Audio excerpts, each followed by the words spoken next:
All right. Road boys. Recording on the road. Nobody is home. Nobody is home. Nobody's home We're whatsoever. actually we're actually closer to each other than ever though, other than when we recorded in person. But That's true. actually no. I recorded once around here and you were still in Philly. So that's closer, right?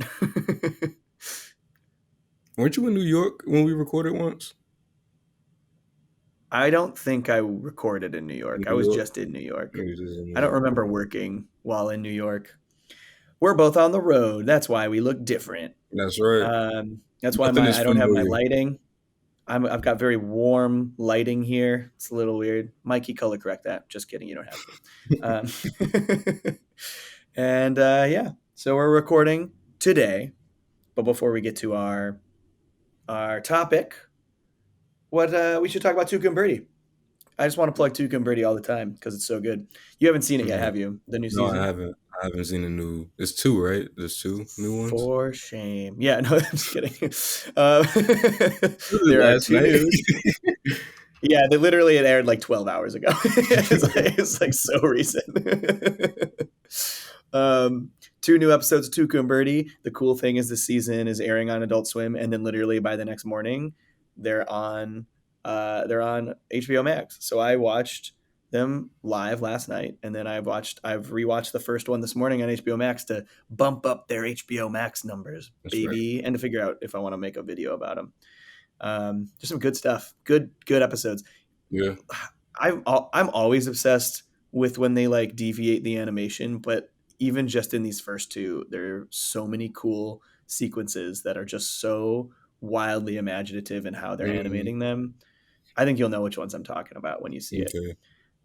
Is that a video talking about all their like wild different animation sequences? I don't know It could what be. I would say about them other than this is cool. Look at this. It could be like a real pretentious, like, here's how they stand out from the crowd, and Right. like something like that. You I could know I kill them want to with talk about the something. dance sequence. Lisa Hannibal just posted on her Instagram the other day a behind the scenes like series of her making that dance sequence from that episode last season, Mm, and it literally shows her like her crude storyboards and then her doing dance like filming herself dancing for reference. It's great. It's such a cool little look into it's how the she did vibes. it. Yeah, it's great. Everyone follow Lisa Hannibal on Instagram. She's only on Twitter to promote Tuca and Birdie, and then she's gonna delete her Twitter again. But That's follow her right. there too and retweet all that shit. Yeah, she knows what's up. She gets it. When they when they put them on HBO Max, it just that second season just kind of became like almost like a second Family Guy. I just kind of put it on. Dude, It's like it's I've so watched through it a dependable. couple times on there. Yeah. I've and it's funny because since it hit HBO Max, since season 2 hit HBO Max just a couple weeks ago, season 1 is trending on Netflix. Oh, nice. I And didn't know season 2 that. is trending. That's Yeah, hard. and Like that. season 2 is trending on HBO Max. And so I watched both. I've just been putting it on. It's so interesting because season 1 is very different than season 2 because I think because they're on Netflix, A, the episodes are longer, and B, they show tits, and they they swear a lot more frequently.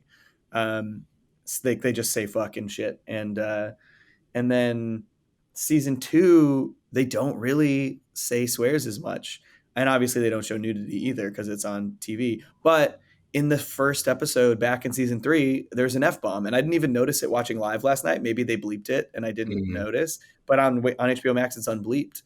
um, Nice. so it's interesting. That's a whole interesting journey for Tuca and Birdie. Great show though, really great. Yeah. Highly recommend checking it out. We'll plug it every opportunity I have. We should Best cartoon on TV, man. Best cartoon on It TV. really is. It's the best Best cartoon on cartoon right now. TV. And we got to figure out when we cover it. Like I know we're in the middle of these season ones, and like Simpsons and King of the Hill have been such huge hits that like that feels like what we should jump into. But I'm hoping that it's Suka and Birdie has good success on HBO Max with this day after release thing, and that will lead to another season. Like I want the show to have at least 5 seasons, really bad, like real bad. Um, but if it ends up not getting a season, that feels like a good time to just like be like, all right, well, let's do all three of those in a row. Little TMB miniseries. I Those are feel pretty that. easy. 10 episodes a year. For that. For the for Great the show. for the for the selfish reason of fuel for this podcast. Yeah.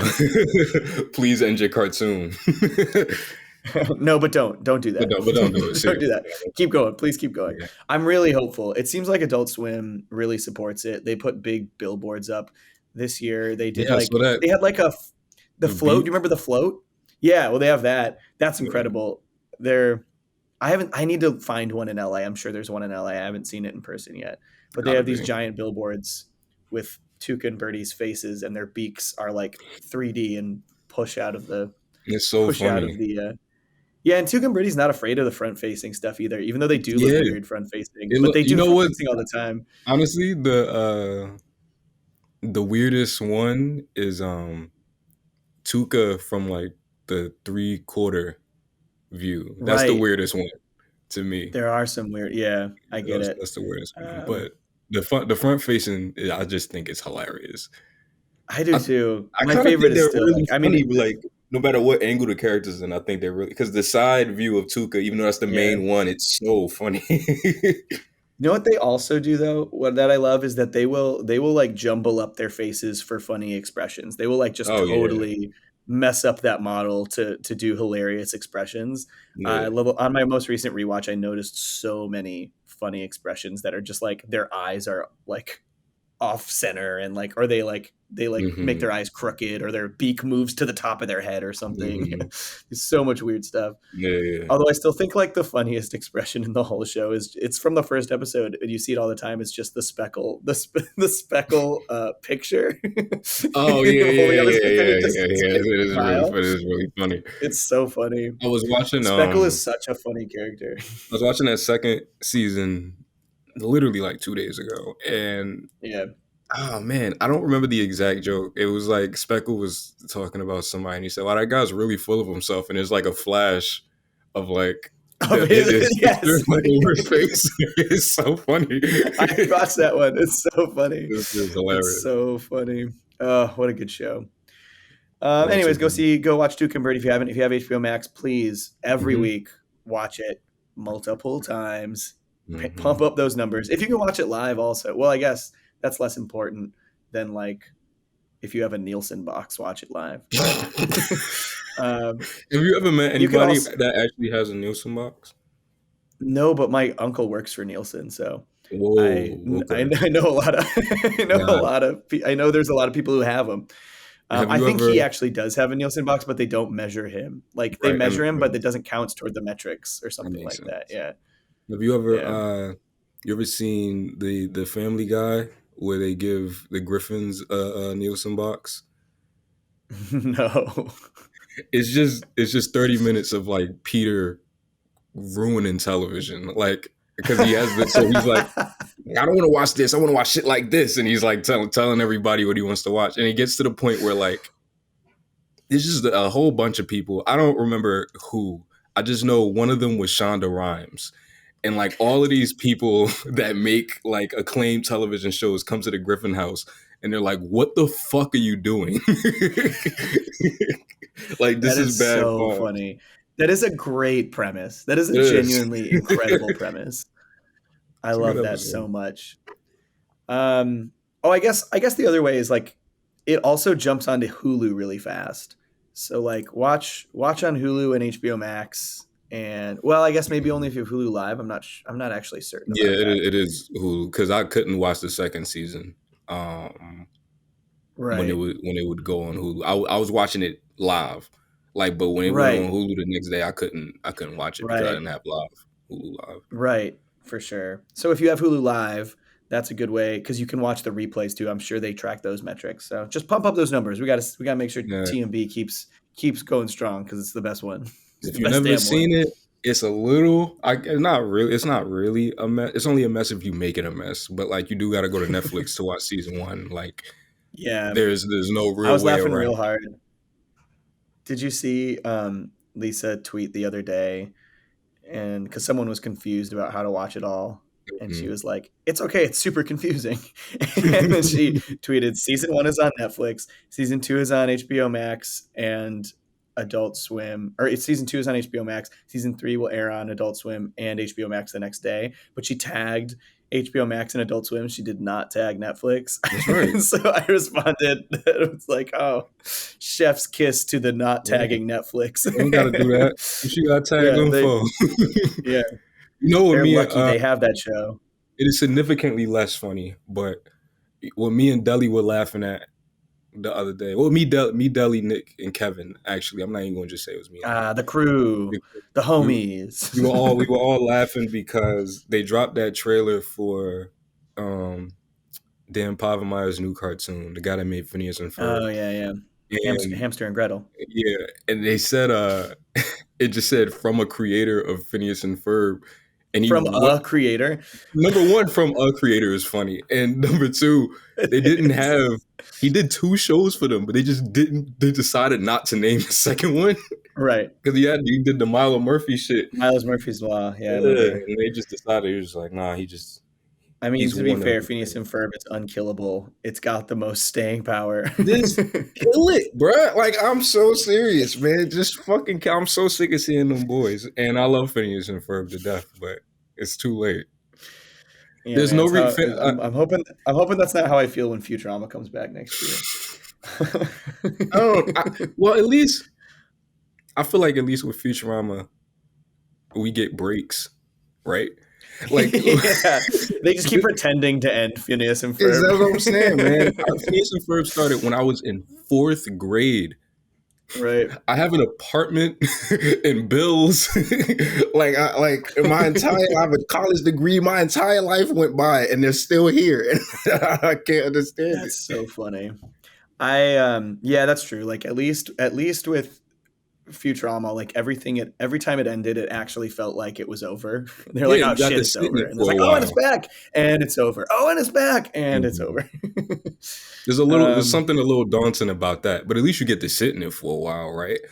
Like, Right. I think I don't know. I It was almost like geeked it's like 3 years, I think, maybe before we saw them again after the last one, and I was like, I don't fucking care. I don't know. for Futurama. Not for Phineas. It took Oh, for like it Phineas, was like it's it was 3 like a years. Yeah. 2-3 year gap, and then we saw them again, and I was like, man, stop. Yeah, Futurama's gaps were never that big. Like the original show ended in like 03. Oof. I guess it was like 4 years between that and Bender's Big Score. So that's pretty significant. But then that was I feel like that was different just because we weren't used to stuff coming back before. oh, for sure. So Family Guy changed everything. Yeah. And then it pretty much ran, like, I think it was technically a couple years, but it pretty much ran straight from the DVDs into the Comedy Central seasons. Absolutely. There was not really much of a break. I almost geeked out. I got to go see Thor early a couple weeks ago, and I was there with my friend Hector, and standing behind us in line was this guy, Cody Ziegler, who is a comic book writer, and he's one of the writers on the new season of Futurama. Nice. And he was standing behind me, and I was like, do I turn around and geek out about Futurama? He has no idea who I am. He doesn't care. You so don't I did know not that. do it. You don't know that. I don't know that. I don't know that for sure. You probably do. I know. I almost did, but it was weird. I saw a lot of people I hadn't seen in a long time at that screening, so I was like catching up with people in line. Yeah, and stuff. yeah. I'm telling you, man. It's also weird when you see creators who you don't like there. Like there's one guy who constantly says the dumbest shit on social media, and he was sitting in front of me at the movie. I was like, this guy. I've never had to witness that. You honestly, bro, you'll be surprised. I like the amount of times where like just normal people that I know in real life, they'll just randomly find out. It's like, oh, you do a podcast with him. Like, oh man, Right. I fucking love the BoJack shit, and yeah, they start giving me all that. Like, I don't know, man. They watching you out here, man. Maybe he's seen my shit and been like, oh, this guy doesn't get Futurama. I'm gonna do everything he says, everything that he doesn't say. Oh man. All right. Well, everyone watch Tuca and Birdie. Yeah, that's the move. Hopefully Futurama rules when it comes back. Hopefully all my fears are quelled and it's the best thing ever. I hope it's pretty. Um, I bet it. I'm so curious because like modern Simpsons has such beautiful backgrounds, but but my Disenchantment is the one to me that is like gorgeous. I think the backgrounds and a lot of the animation, especially the backgrounds though It in is really detailed. Disenchantment are beautiful. And Yeah. I'm like, will they try to maintain a more consistent look with what it was before, or will they like kind of zhuzh up the animation and the style a little bit? You know, like I'm sure the characters will look the same, but what will the backgrounds look like? Because the backgrounds look different in the original run versus the HD run, but that's just because the nature of them Widescreen. becoming high def. Yeah, Yeah. exactly.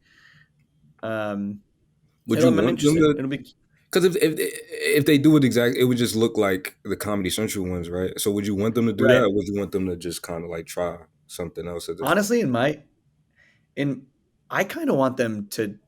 I'm open to change with this show Yeah. because the Comedy Central run has some really great episodes, but overall I felt it was a little bit of a step down. So like part of me is kind of just like try new things. Like I love this world and these characters so much that I'm open to more serialized stories. I'm open to I'm They open got to do that. to more detailed backgrounds. I know, or at least like they don't have to go full serialized. I think it would be cool. I think it's a good fit to try it. Hmm. But um I think one of the things that was so engrossing about the original run is that there were these little mysteries, seeds of mysteries planted that we were Right. always kind of looking to eventually solve. And those did not exist in the Comedy Central era. And so just introduce some new stuff, just plant some new seeds that are going to Hmm. be ongoing curiosities that they don't need to get solved. They don't need to answer something new every episode, but Right. if they plant something in the first new episode that gets solved 13 episodes deep or something, like just with little hints in between, um that stuff always felt, I don't know, always felt so engaging in the Yeah. original run. Was just like because no other network sitcoms in the animation space were doing things like that. Hmm. They're So just they were so episodic. do you think that the reason that they kind of stepped away from it um during Comedy Central might have been because they weren't sure how long they'd be there, so they didn't know they would finish it? That makes sense, but even so, like their initial pickup was 26 episodes. It was That's 26. enough They could have time. did That's something. enough Yeah, that's time. true. Yeah. Even if they didn't know they were going to get another 26, which they did, they could have easily planted things into that. And like, there's some great episodes. And that first half season of the Comedy Central run, the like season 7 or whatever, or 6, I don't know. God, there's That's also confusing. stupid. The first 13 on Comedy Central. I think there's some really good episodes in there. Like two of my favorites in the Comedy Central run are there.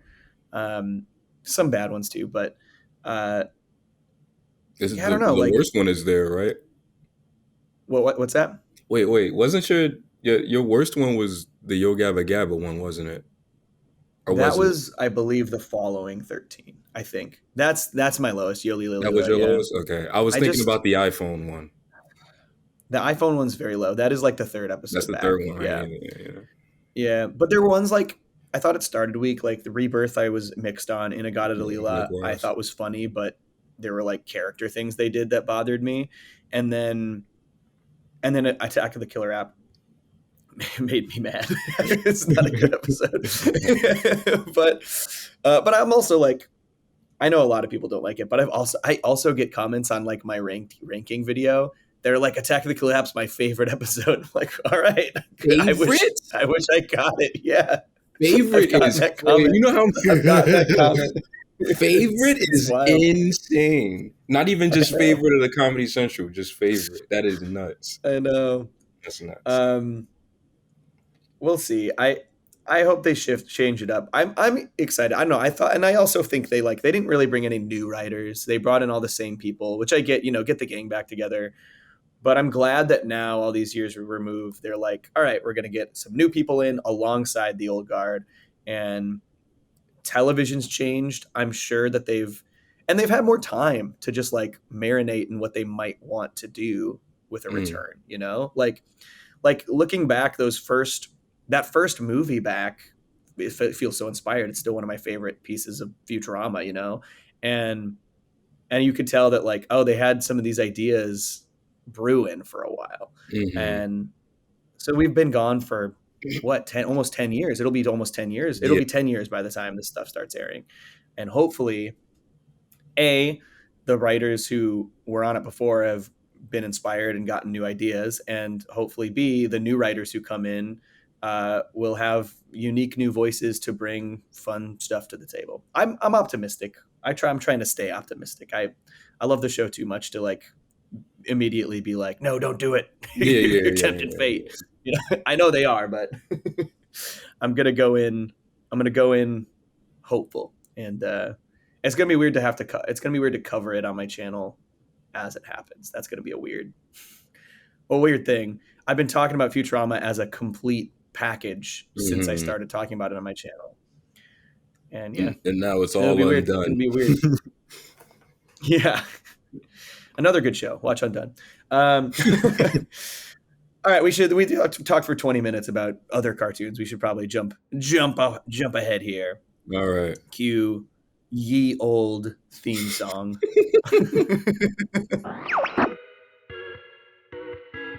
I've been watching them for years. It's always been something that fit with all the animated characters that's doing their own bits. With a fry who's in the future and a family guy that sucks. With a father from a hill, a burger family runs amok. The show inspires is the same guy, except he totally say and diverse. Let's watch cartoons that Yeah, that's bananas. as rough. What the is up, everybody? Welcome to Cartoons That Curse, the podcast in which we talk about cartoons that say curse words. I am Johnny. I'm here with my co-host Tariq. Tariq, how are you?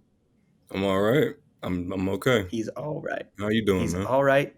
He's okay. I'm pretty good. I had a long weekend, big wedding weekend. It's what I'm out of town for. It's why my voice sounds a little hoarse right now, a little gravelly, a little sexier.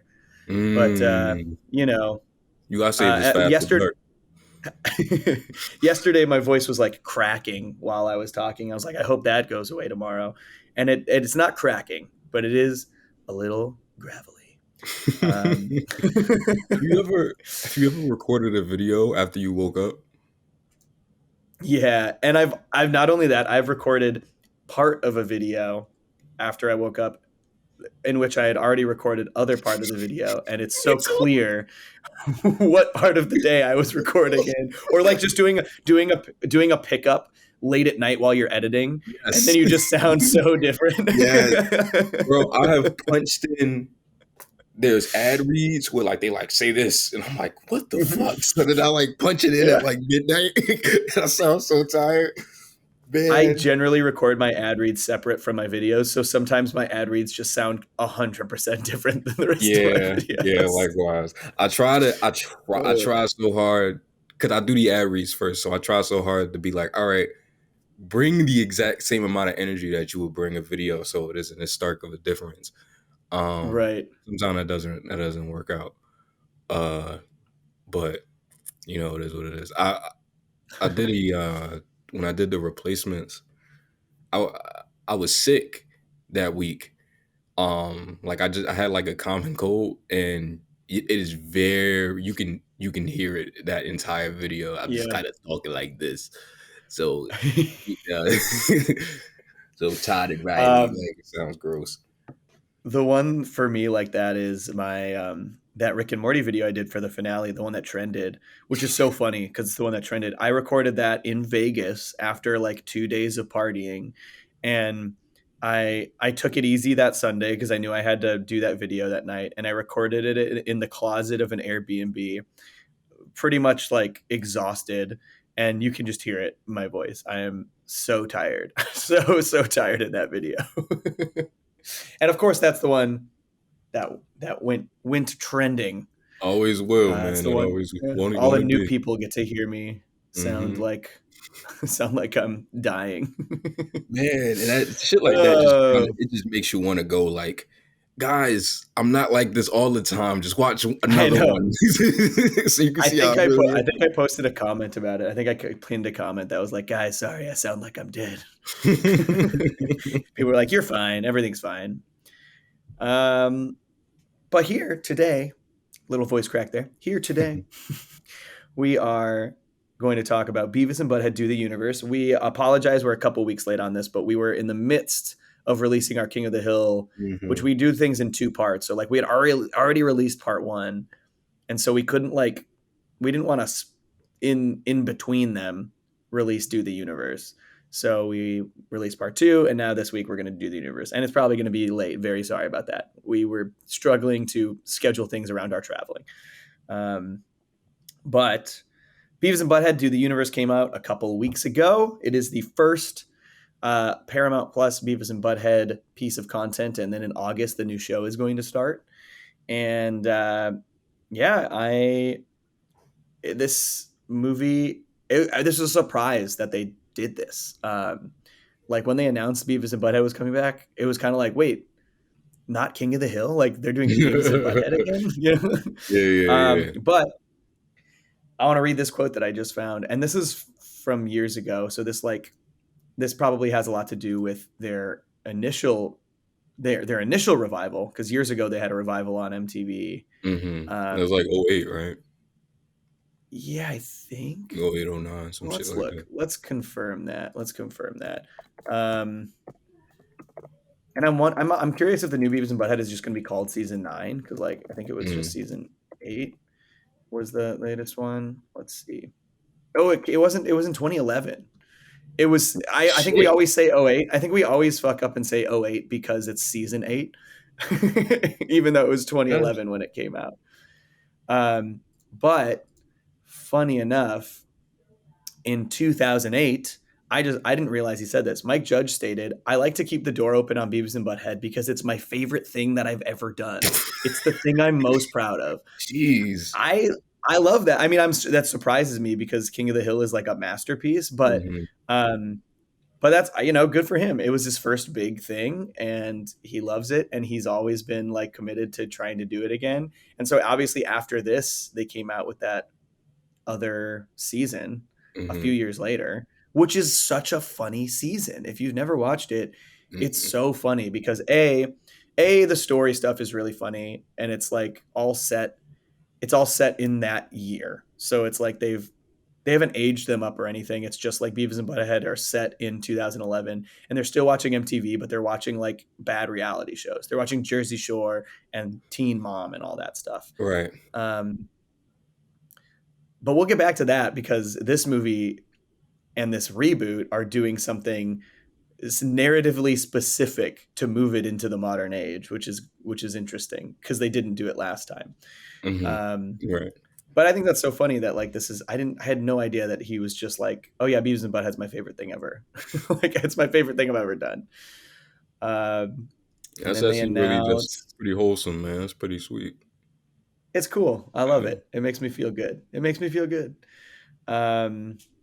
He also said, it's funny, I kind of think of them as being either 15 or in their 60s. I wouldn't mind something with them as these 2 dirty old men sitting on the couch, which he kind of teased early on when it's in the movie too. We'll talk about it, but his first piece of like teasing this movie was the character models for old Beavis and Butthead. So everyone's like, oh, they're going to make them old, which is very funny. I would have watched the shit out that movie though. If they would just old. I would too. I would have watched. Yeah, but I don't know. Something about them being young and dumb. Like it feels like Beavis and Butthead is about dumb young people, like at its core. You know what I mean? And so I would be game for both, but I don't know. Maybe we got a multiversal situation because we also have this weird other season that takes place in 2011 that doesn't make any sense. Yeah. You know? And it's not like they leave 2011 to come to 2022. They leave 1998. Yeah. So this is a sequel to Do America though. No, I guess Do America came out before the final season of the show. So it's a sequel to like season 7 or whatever. And then season 8's this weird one that's sitting in limbo, even though it's very funny. It's like this weird alternate universe where they existed in 2011. And there's weird things like in the revival season, I'm in that first revival season, I'm pretty sure like Tom Anderson still exists. He is not in this movie at all, which is shocking. He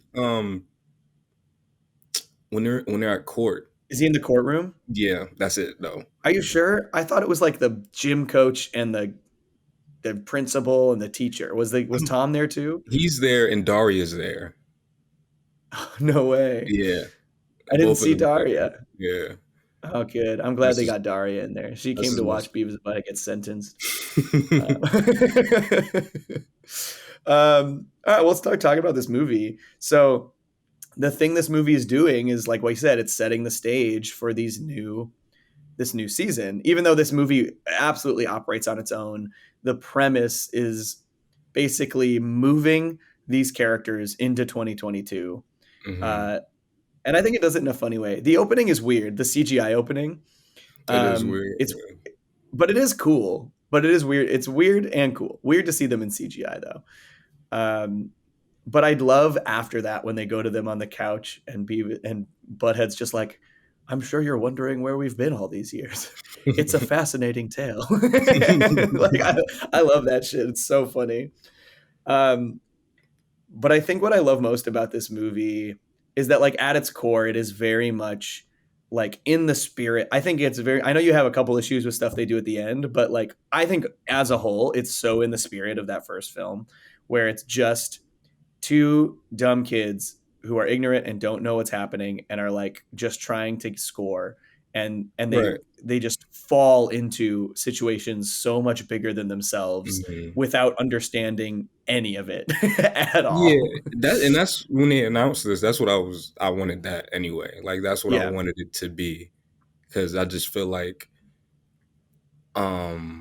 trying to do anything else would just kind of be, I don't know. I don't know. I can't really say that, but I do think that that's just the perfect thing to put these perfect situation to put these characters in if you're gonna do something. Agreed. Something bigger.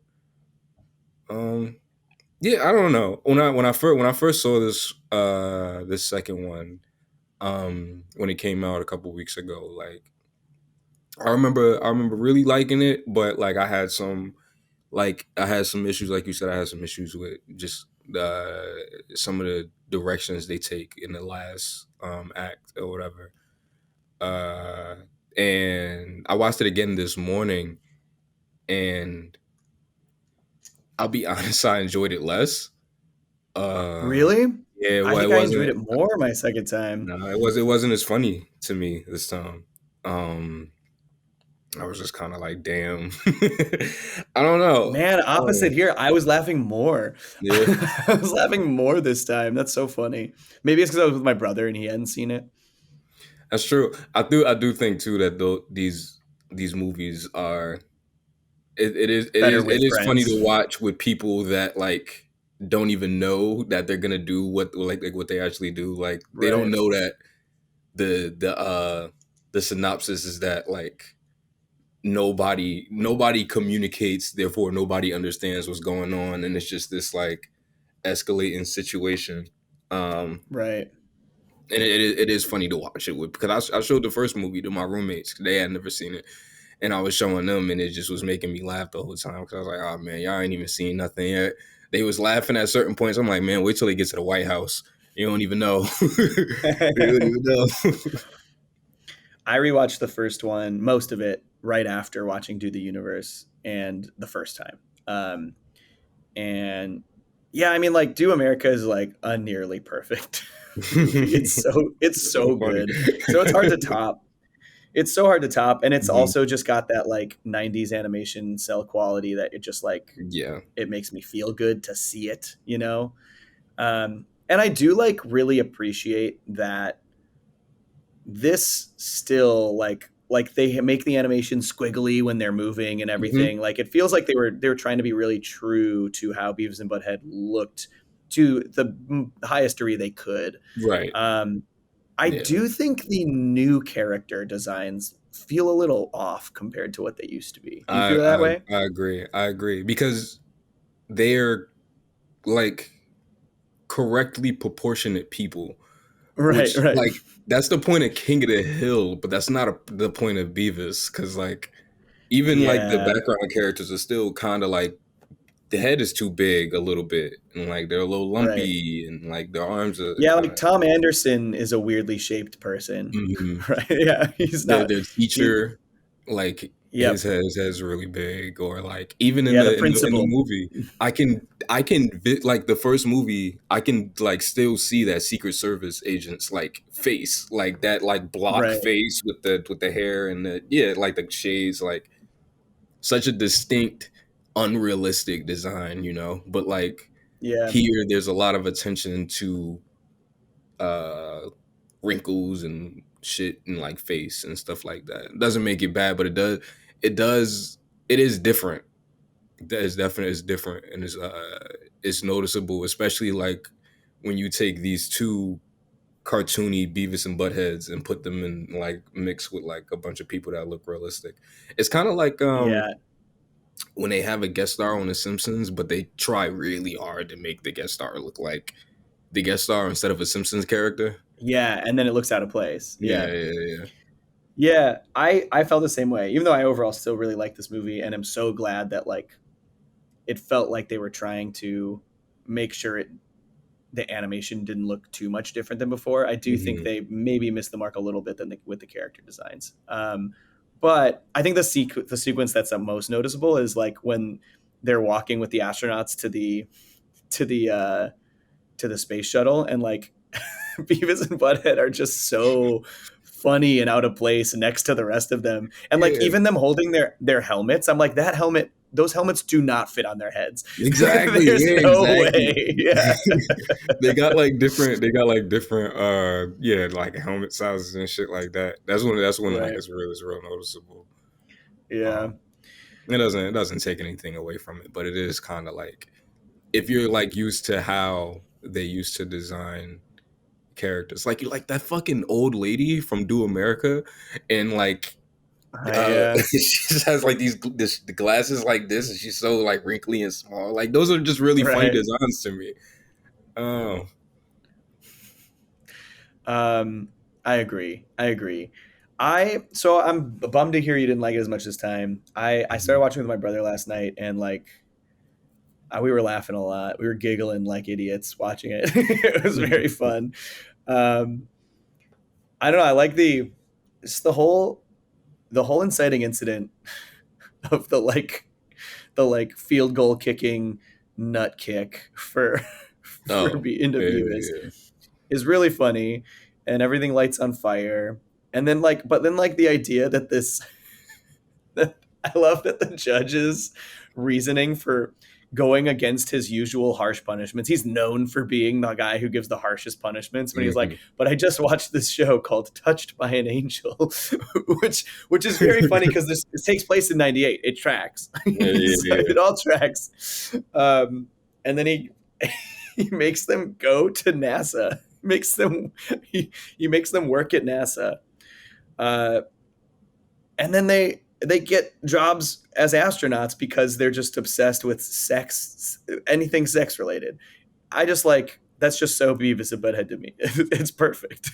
Where I love that line when they walk in and they're like sitting there and they've been doing the thing forever with the mechanical thing, and Mhm. they're like, they've been doing this for 18 hours without eating or sleeping or drinking any water. Like it's almost as though they have an unhealthy singular-minded obsession with it. It's so funny. Whenever they mumble to themselves is always funny. Like, I whoa. know. Cool, cool, cool. Yeah, cool. Yeah.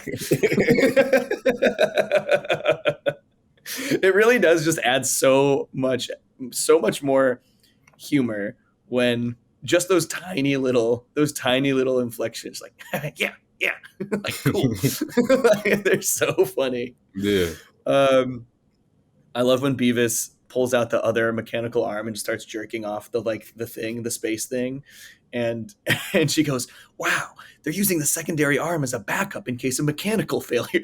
Like they're just Ooh, giving them every benefit of the doubt. It's so funny. It's so funny. I think my biggest laugh, one of my biggest laughs in the whole movie, is when they're on their way to the space shuttle and Beavis stops and gives like the very earnest sounding speech Mhm. to the press. Yeah, He yeah, just yeah. like gives this press, and like obviously the whole joke, like really this movie is one, these both of these movies are one joke. Like, and that joke is that Beavis and Butthead are always talking about sex and no one else gets it. Like Right, right. that is just like, it's funny in different ways every time because you can do it so many different ways, but that Mhm, is like the joke. And mhm. just the way that like I love how earnestly he's talking about sex, thinking everyone wants to hear about that. And he's Yeah, so yeah, yeah. earnestly talking about it. And the press has no idea. And then like he gets like a slow clap. He gets like a slow Because when clap you for really it. listen to what he was saying, it is kind of just like, oh, damn, this kid. I Like, he's like, know. I've dreamed this my whole life and I just never thought it would come. And then they're like, Yeah, I never fuck. thought it would happen. Yeah, they're like, shit. But I think that Oh, scene and a bunch of other ones in this movie are indicative of another thing that it does different, which is Beavis is kind of his own, not kind of, Beavis is his own character this time. Which it yeah, wasn't like this in the first one where it kind of acts like, I guess you could equate it to like the Powerpuff Girls movie where like all three girls are like one protagonist, and it's kind of the same thing right. where it's just these two guys are just kind of like one protagonist and like all these things happen around them. But here it's like Beavis has like his own There's more emotions. conflict between Beavis and Butthead in Yeah, this. Yeah. he has his own emotions, and he's like he and if it almost feels like he's like in his own way growing up a little more than Butthead is. And that's why like Butthead doesn't necessarily get uh moments like that. It's more Right. so Beavis. Um I did think it was interesting. I could see somebody saying that maybe it could take the fun out of it, but I don't think that takes the fun of it out of it. I I quite could like see that why you actually. would want to do that after doing already doing like eight, So much of the 9 seasons. show. Yeah, exactly. You're Yeah. doing so much of it. Yeah. And they start talking about Uh, like their moms. yeah. We found out Butthead's dad died of syphilis. We found that Well, out that's in what she college. says. But we also remember in Do America, we see those characters who are definitely their That is true. parents, right? They're That basically their is dads, true. right? He just said I that think his she was mom just, said, yeah, that's true. yeah, Yeah. I think she's just like, fuck that guy. He died of syphilis. Yeah. All right. um, I like that though. It did feel like especially Beavis has a little bit more agency as a character. Like he's a little like they're still like the big aspect of these movies are they're dumb and ignorant and never understand what's actually happening. But Mm-hmm. you do feel for him a little bit. Like he they use that ignorance to help draw out emotions. Like the Sure. sequence where he's talking to Siri but thinks that it's Serena, and like all of a sudden he's like having this real he thinks he's having this real human connection that he's never had before, Mm-hmm. and like you feel pretty bad for him. You're like, oh man, Yeah. And buddy. he's like lamenting about his relationship with Butthead. Um, Yeah, it's interesting. And like and just how they're able to have him do all of those things without necessarily like losing um who the character is. Like right. in the last scene when he's giving his speech and it was like, I've been through a lot, I've done this, I've done that, and then like the other Beavis and Butthead are like, you went to jail, and he's like, well, I don't remember that, but I love that joke so much. I wrote that one down. It's so funny. I'm curious, is that just a joke because they always go through so much that it's just like, is it just funny that he doesn't remember that? Or are they implying that like when he goes cornholio, he doesn't remember the stuff? Like, is that a whole See, separate entity? I was thinking that too, but he wasn't Cornholio till like mid prison. So that's True, I true. don't because I felt like remember he eats drugs, like he eats all of those pills. So That's my true. thought process was, did that erase did that just erase Right. prison? Kinda. And they were really excited to go when they got there. Like, how long are we gonna be here? An hour? And it was like, An hour. poor It's guys. so funny. And that's the thing that I love about this movie and the first movie is that they do so much. Like it's like they go so many places, but it always feels weirdly like natural. I do think maybe this movie starts to feel a little long in the third act, like with the chase and everything. But Right. everything up to that, I'm just laughing my ass off most of this movie. Like I think I think maybe one of the funniest sequences in this movie is when they go to college and learn about white privilege. And when she explains white privilege to him, and they're just like, this is why you need to change your behavior, because like as a white person, you've always got the inside track, and like you can assume you can take whatever you want. And they're like, they just immediately they're like, okay, we're gonna use that. Like, oh, move out of the way. We have white privilege. It's such a funny.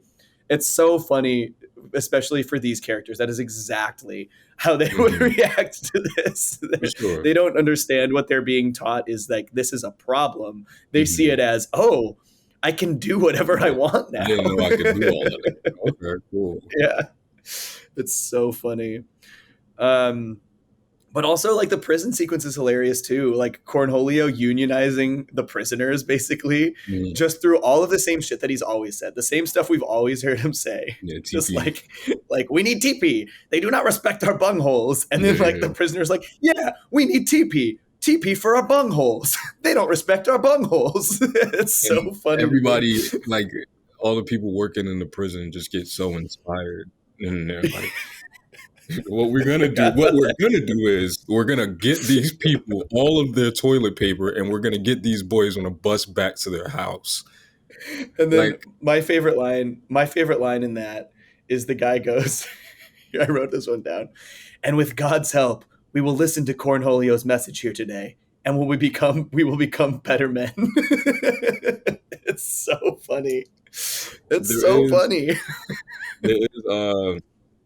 There's a line in the prison that got an audible laugh out of me this time. Is when Butthead he's trying to get a tattoo, and he said he wants like ass cheeks on his face, and the guy's like, you sure you don't want like dice or something? He's like, dice? This is gonna be on my head forever, dumbass.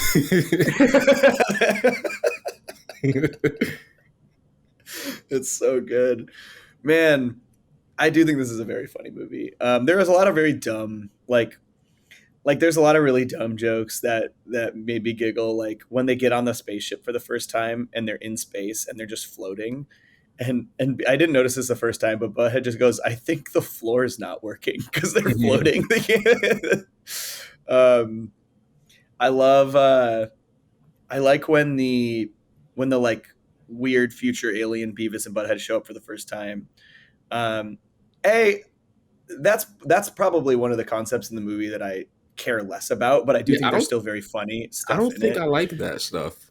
I'll be honest. I don't think I do. I can't pinpoint why I found it more as them like kind of poking fun at like all of the multiversal shit that we've gotten nonstop recently. You know what I mean? Like the fact that the line is did you see the cartoon Spider-Man movie perchance, to like try to explain it? It's like almost like they're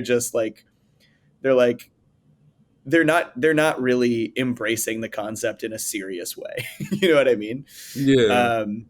It is the thing that I kind of care about least in this movie, but they did still make me laugh like in certain ways. Especially I think the ending is funny when like Space Beavis is the first one of them to ever score. Like the idea that across the multiverse, none of them have ever scored. Likewise, I do like that idea. And even the first time I saw it, I laughed at like the last line where they was just like, she's not like she just left immediately and she's not returning phone calls. Like, right. I did laugh at that the first time I saw it, but. Yeah, I think that might be. I think that's my biggest issue with the movie is that she like she remembers, like she actually like puts the pieces Figures together out. and figures out like, oh, they were talking about sex this whole time.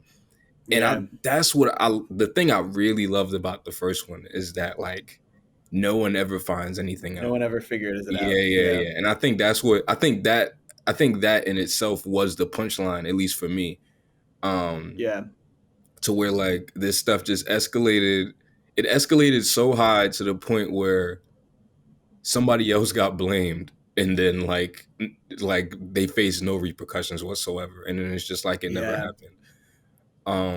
Where here I get it. I can see why you would want to not do the same thing again, and you would want to play with what it would be like if they actually found out. But yeah, I don't think at least for me, I don't think I like that. I get it. I think I agree conceptually that like it maybe is funnier if no one ever figures it out. It didn't. I definitely didn't bother me as much as it bothered you. Even though Mhm. I definitely get it. Like I get it because I still thought. I don't know. I still thought the sequence where she figures it out was also funny. Like I don't know. Like her thinking back and then like just getting a little sneak peek back and be like seeing all of the things that she misconstrued and Mhm. like seeing how she said the things that confused them. And also like the fact is that like this show's been after 30 years this show existing, you know, and no one ever figuring it out. It's like, oh, finally someone's figured it Yeah. out, right? um but I agree, like it, I don't know, I think I'm trying to see why they did it. It feels like maybe they did it to set up this final, like that final joke with the weird future multiverse Beavis and Butthead, or for them to like, I mean that's the solution to why they get their house back, right? It Is is. like they, It is why yeah. they get the house back. Huh. Is And it then really? also the one person who ever figured it out immediately just goes through a wormhole into another world, you know, like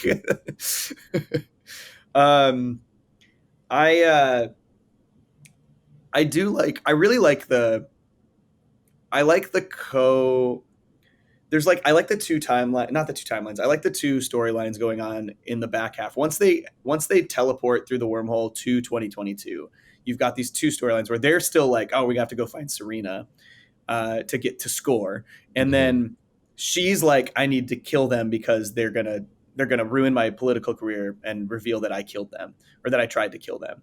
and Mhm. then and then you got these other like FBI agents who are like, these are aliens who we need to dissect. And there are so many, a maybe that's one of the reasons they made all the character proportions so like normal, because they're like, they wanted them to stand out as just like these absolutely confusingly abnormal men, you know what I mean? Like Yeah. Yeah. when you see, remember when they did those like those detailed sketch drawings of them, they look so fucking funny. Those like little sketches of them.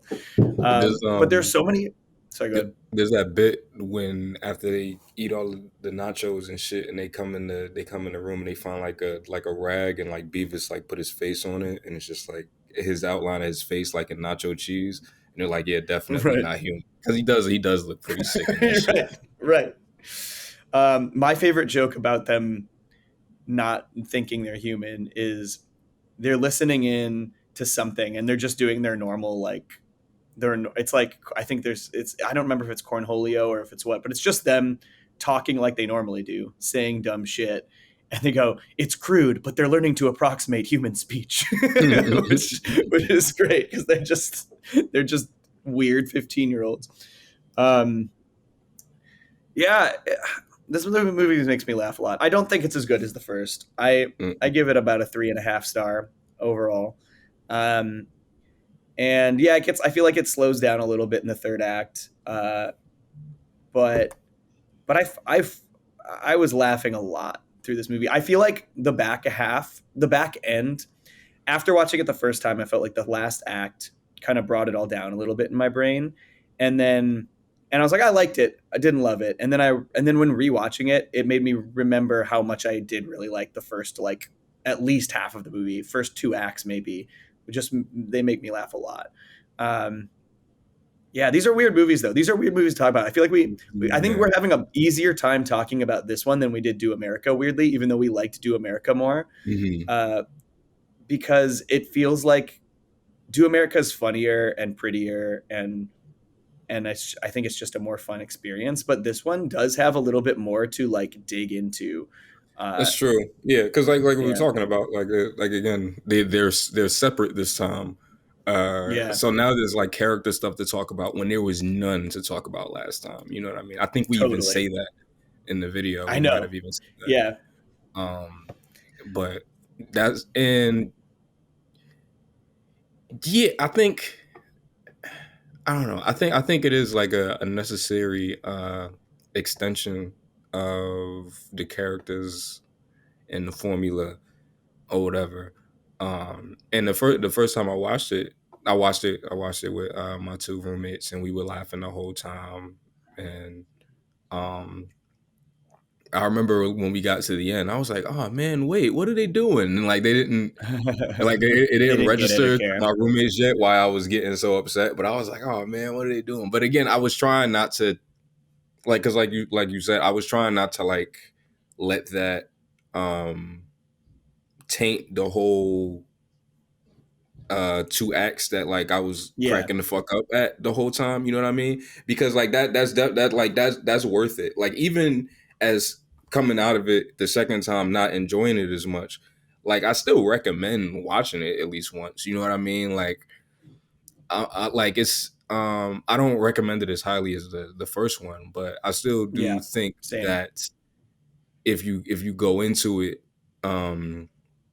just wanting dumb Beavis and Butthead shit, I don't think you're gonna be disappointed whatsoever. You know what I mean? And I also think like as far as like when, so often rebooting shows so many years later doesn't work and it feels off, and like this is I think a really strong revival. It's a Yeah, really fun one, and it makes me pretty excited to see what the heck this new season's going to be like, which comes out in like a month, I guess. shit. um yeah, what do you think's gonna, how do you feel about the revival? What do you think it's going to be like? Do you think it's going to be more story based? Do you think it's going to be a lot of reacting like the original show? You got to get that in there. I know that's gonna be there It has to somehow. be, You got to yeah. get that in there.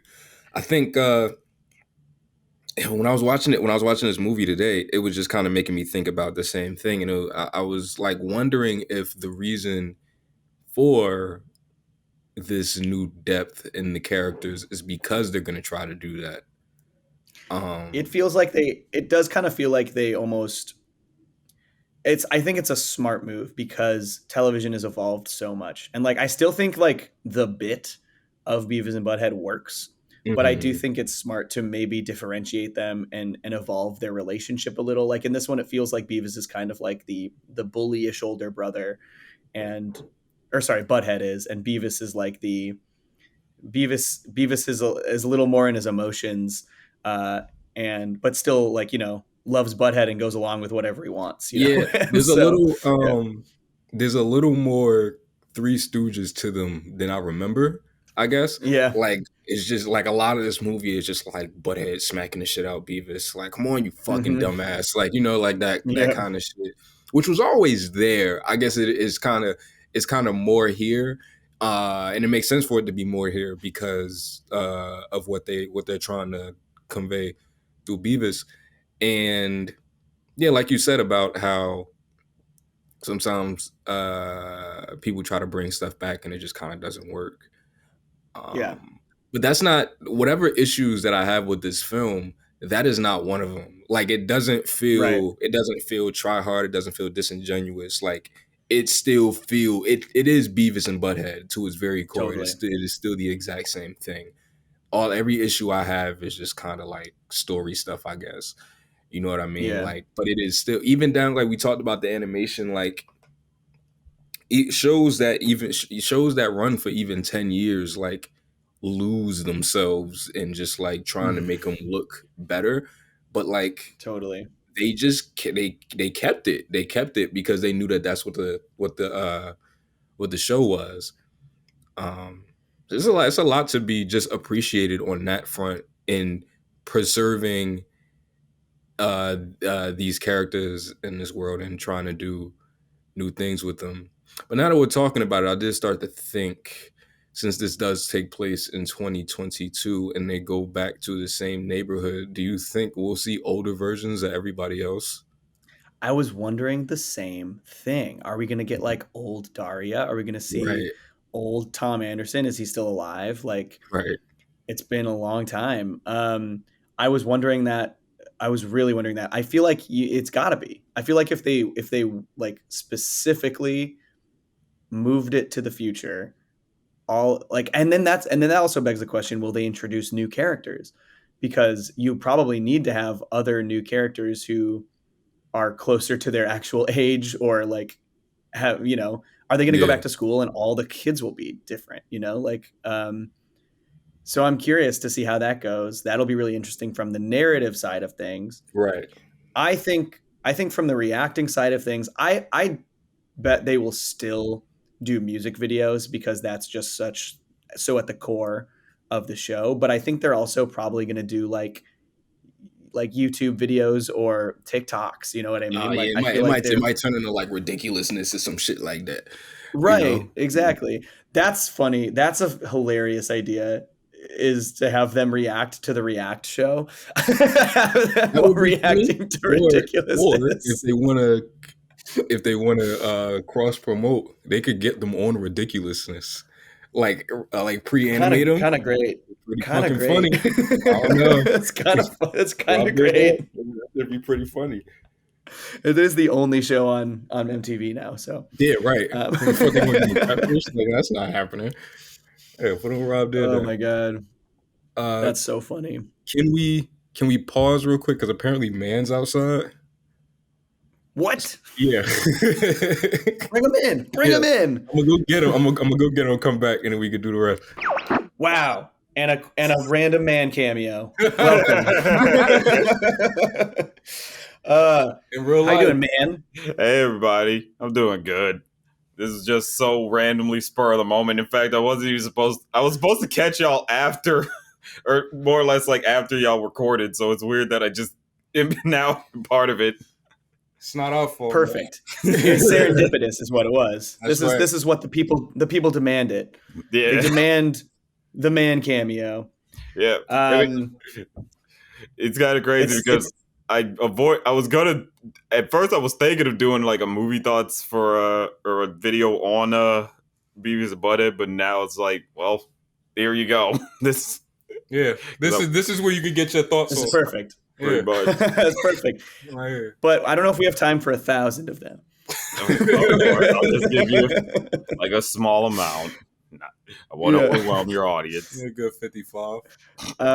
We pretty much cruised through the whole movie, what we liked and what we disliked about it, and we kind of landed on, we think it's really funny. Tariq has some issues with some of the decisions they made with like people figuring out that they're just talking about sex the whole time. Mm-hmm. But overall, man, I watched it last night. I told everyone I watched it last night with my brother, and we were giggling the whole damn time. We were having so much fun with how stupid these guys are. How'd you like the universe? I thought it was definitely fun. There were parts where it was like, okay, they really are sticking with the sex jokes a lot, or the whole, people just don't realize they're just talking about sex. I mean, you get it because it's like it's Beavis and Butthead, but I don't know. At some point, you do think this probably could have went a bit more epic, because I know that like they did show that artwork of them being older, and you're thinking, right, oh, this is going to be that type of movie, like showing them in the future and such. But it's like, no, that literally for like 5 seconds and then gone. It's like, okay, it is smaller scale than the first one. Like the first one has like, I keep thinking about that shit when they was like on a highway and like all those cars come in and like they caused like that big ass accident. Like there's a lot of just like, or like the sequence when they in Las Vegas and they're like dancing. Yes, like I love the Vegas sequence so much.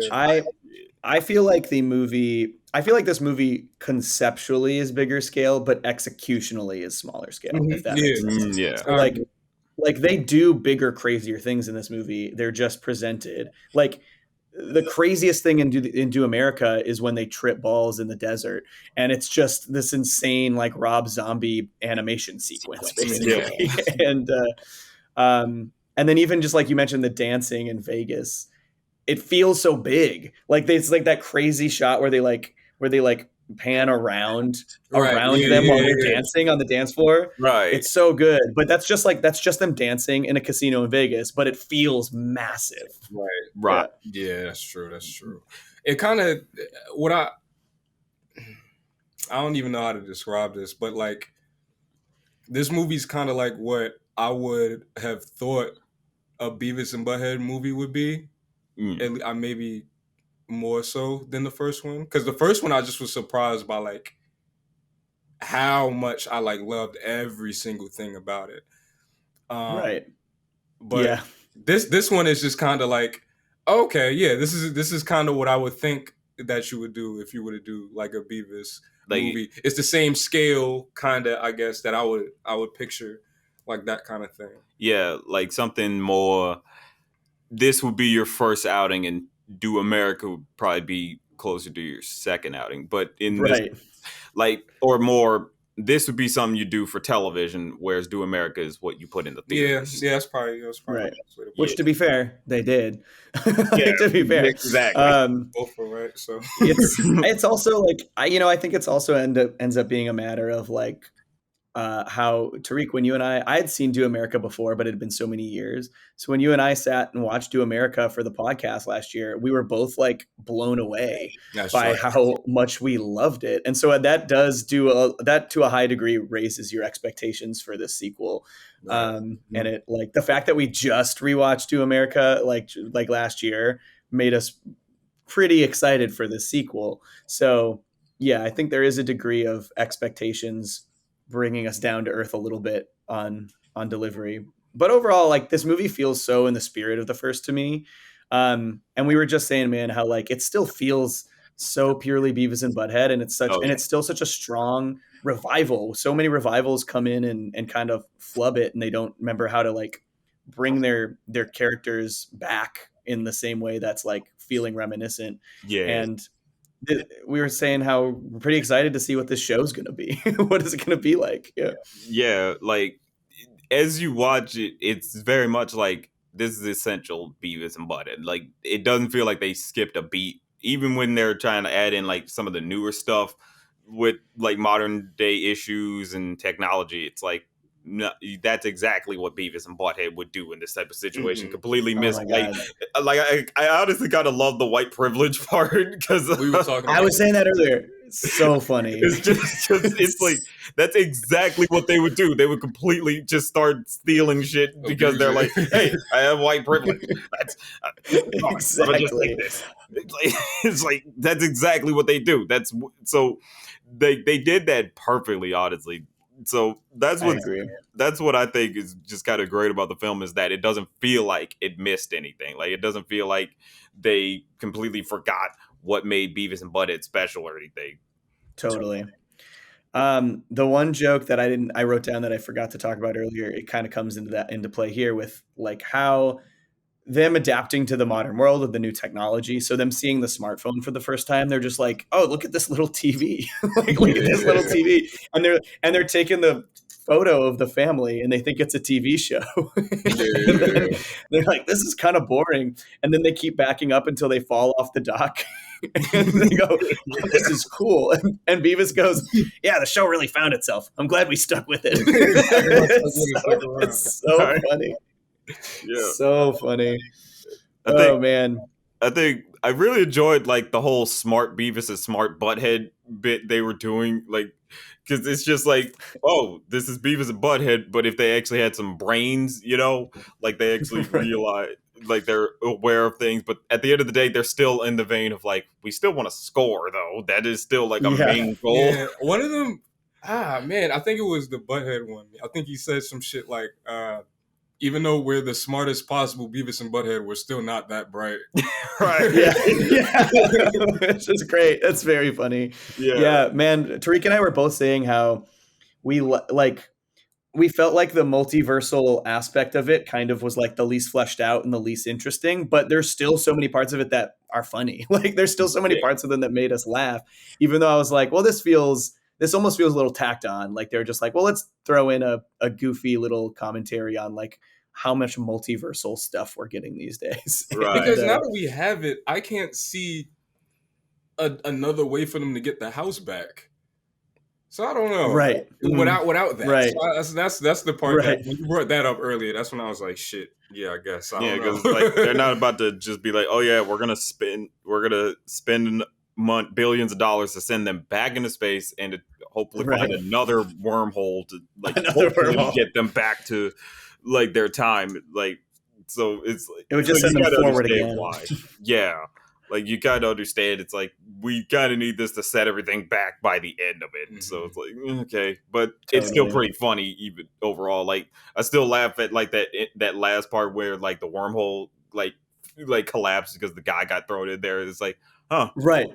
I guess it's like we really didn't need you guys for that. We could have thrown a brick in there. We could have just thrown a brick in there. It's like, damn, we really are not that smart. Like really a brick could have solved the whole problem. Oh gosh. Man, I want to get your thoughts on this because we were just talking about how so now the new season's going to come out in like a month, and they've pushed the show forward into 2022, which means obviously we're expecting them to react to more modern stuff like YouTube videos or TikToks or that kind of stuff, but we were wondering, do you think now that they're in Highland in 2022, do you think we're going to get all the old characters but aged up since they have just lived their lives?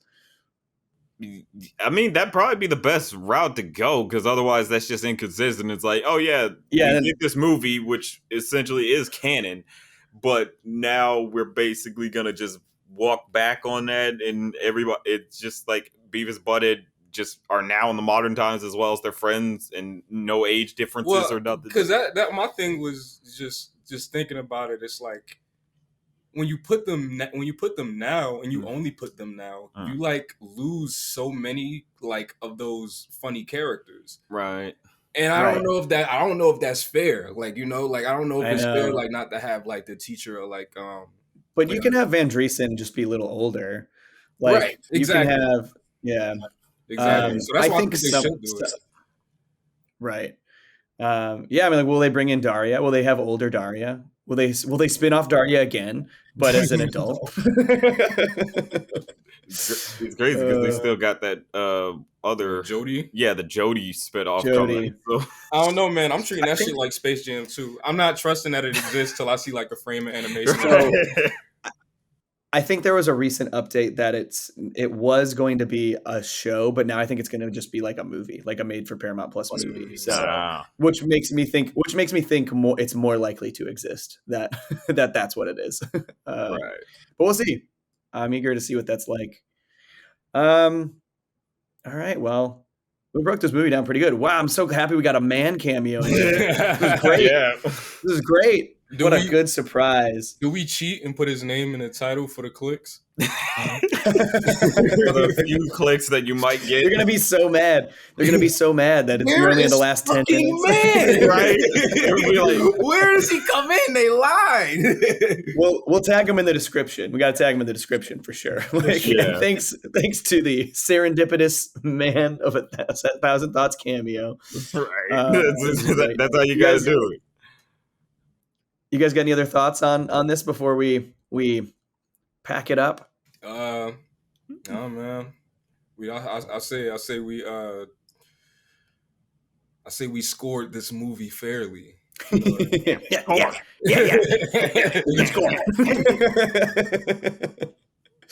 Oh man. I really enjoyed this movie. I think this is a really strong comeback. Not as good as the last movie, but like makes me excited to see what they're going to do next. It was fun. I was happy we got it. Honestly, like I'm pretty pleased with Paramount Plus so far. Like the South Park specials have been fun. I'm a Star Trek guy. This newest Star Trek show has been really good. And Beavis is good. So I'm hoping that they keep doing good animated content. I know we're supposed to get Avatar content, but that's probably still years off. But I'm excited. It's a pretty good streaming service, all things considered. I feel like they feel like they're doing pretty good these days. Yeah, I watch a lot of stuff on Paramount Plus. They just need to chill with all the ads they be trying to like throw on there. Man, they don't. If they want to have ads, they can have ads. It's just ads. That's why I just pay for it with Right. Like- Like it's always the same thing. I said in the Teenage Robot shit, and I'll say it again. If I gotta hear about an ABC mouse one more time, one more damn time. You know, that's why I pay for it. I pay for the adless version. I can't deal with it. I just can't deal with it. I can't do it. If you feel like it's getting worse with a bunch of these like services, even with YouTube, I'm like, oh my God. Like it's constantly hitting me with the 2 ads and it's like non-skippable. So I'm like, okay, we're going to keep entering into this video until you give me a skippable. So it don't got One time at the homie house, we got 3 ads. Oh my God. And I was very confused. I was like, what kind of fucking weird ass broadband internet you got? Like the shit. Oh man. You guys got anything to plug? Look forward to my Sit Down and Think podcast episode with Wayman Singleton, the former storyboard artist for The Ghost and Molly McGee, and also you can see my the working class struggles of Molly McGee video on my YouTube channel on Man of a Thousand Thoughts. So. Also, if you don't feel like waiting to listen to that Sit Down and Think, you can join his Patreon because he just put it out last night up there. Yes, you can watch that up. You can listen to that up there. Be the first to catch it. Catch the raw. Like if you join my Patreon, you get access to the raw audios as soon as it's recorded. Pretty much. That's right. I'm gonna sign up for that shit. That's right. That's Tariq. That's the Wayman we met when you were in town, right? Yeah. Yep. Yeah. Good guy. Good guy. Real good guy. Yeah. It's a really fun episode. Hell yeah. I got my latest videos, a King of the Hill video. Check that one out. Tariq put out a great video that's not getting enough love about comparing cartoons to rappers. It's like such a purely Tariq video because it's comparisons that could only come from his brain. And it's great. It's a great video. Please go watch it. And yeah, no, check out our Patreon. I'm going to plug our Patreon. We've got a lot of shit up on the Patreon these days. We just did Fritz. Oh man, Fritz. We gotta do. Wait till y'all go do 9 lives. Have you seen that one? It's next. That was a fucking weird one. Is it weirder? Okay, cool. It's not weirder than the first one. It's just like it's kind of one of those things where it's like it's R-rated, whereas the other one was X-rated. So it's X-rated, toned down. So and you're just like, you guys were kind of trying. Does it feel restricted? Yes, it feels restricted somehow. It's like because it's also. And it's different director, so it's like it's going to be really interesting to explore. Yeah. I'm eager to watch it because weirdly we were saying this on the Patreon episode. Fritz was the first X-rated cartoon, and 9 Lives was the first R-rated cartoon. Yeah, like they literally were the first 2. Isn't that crazy? That's crazy. I know. But I'm excited to watch it. And did a third one, they could have been the first PG-13, but that just kind of went to That's right. Yeah. I will say, like, 9 Lives is hard to remember because it was more, I think they really were trying to emulate the first one, but it's like very trippy. Like they're trying to make it more trippy to be like, yeah, we're still somewhat capturing that feel, but it's like you're missing the Bakshiisms. You're missing like how we make stuff trippy, but it somehow makes sense at the moment, you know? That's kind of exciting to me, though. It kind of makes me think we're going to have a lot to talk about when we talk about it, because it feels like a lot of the time we end up, especially when we cover a second one, like we were just talking about how in Do America, we didn't have that much to say because like it's a great movie, we loved it, but like, you know, how much is there to really truly dissect about Do America? But in this one, which we didn't like as much as Do America, we had so many different things to like dive into about it, and in relation to how it exists compared to Do America and what they do with the characters all these years later. So I think it'll be fun to cover Fritz 9 Lives. That'll be out in a couple weeks, I guess, and on the Patreon. You know, we got a lot of other stuff on there too. Also, we should ask y'all this. I know not all of you are patrons. Maybe this would get you to sign up. We're talking about our next mini series for the Patreon, and we're thinking about doing all of the Matt and Trey stuff that we've not covered. So like we would do Cannibal the Musical, Orgasmo, Basketball, Team America, and then also the short-lived sitcom That's My Bush, which is I didn't know a gem. that was Trey and Matt. Oh, It wow. was. That's Yeah. basically their American Dad. This nigga know That's My Bush. You know That's My Bush. No, wait, was that the live action one? Yeah. Okay. Not Yeah. Little Bush. Yeah, I was. Not Little Bush. Not Little Bush. Because I mainly remember one particular like clip from a promo, and it's like Bush like is walking away crying. He's like, "I'm such a pussy." It's like, Yeah, yep, that was one. He it's like literally, man, if you've never seen it, it's just what if the president of the United States was thrown into the most stereotypical sitcom situations you'll ever see, but they're all like catered around the lifestyle of the president of the United States. And it's like a corny ass sitcom starring Timothy Bottoms, who looks so much like George W. Bush. It's very funny. I mean, it's like a relic of its time for sure. But it's only 8 episodes, so it'd be really easy for us to cover on the Patreon. So Right. I think we want to do that. But let us know if that's something y'all are interested in, if that would make you sign up, or if you are a patron, if you want to see it, let us know. I know I want to see that. Just Hell see how yeah. crazy that show got. We got the approval of Man of 1,000 Thoughts. Yeah, Also, if you want to watch That's My Bush, we found out it's all on archive.org, and it's the only place to watch it right now. Yeah, Where So- preserved in history. yeah. Please support Archive because they're getting sued right now. So They get sued Oh, Archive? man. yeah, someone's trying to get. They're probably trying to get it completely nuked or so. Damn. And it's like. And there's a lot of essential, vital stuff on there, so it's like, please support them the way, I know. however you can. Like, Damn, I think I got Teenage Robot off Archive. right. Shit. Wow. Yeah. I mean, also, like, That's My Bush should be in the presidential library. So put that in George W. Bush's presidential library. Yeah. All right, cool. Well, with that, I want to thank Carrie Feek for amazing artwork. I want to thank Jake Neutron for our incredible theme song. I want to thank Michael Yunez for producing and editing the podcast and co-hosting all of our After Dark episodes with us. I want to thank Man of 1,000 Cameos for jumping on this episode. And it's also weird to see. It's weird to be talking to Man and Tariq while they're in the same place. Right. And I want to thank Tariq for co-hosting every week. And I want to thank all of you for listening and following along. And we'll see you next time. And also, thank you very much. I'm gonna put your middle finger up, man. Join in. Cool. Yeah. Whoa.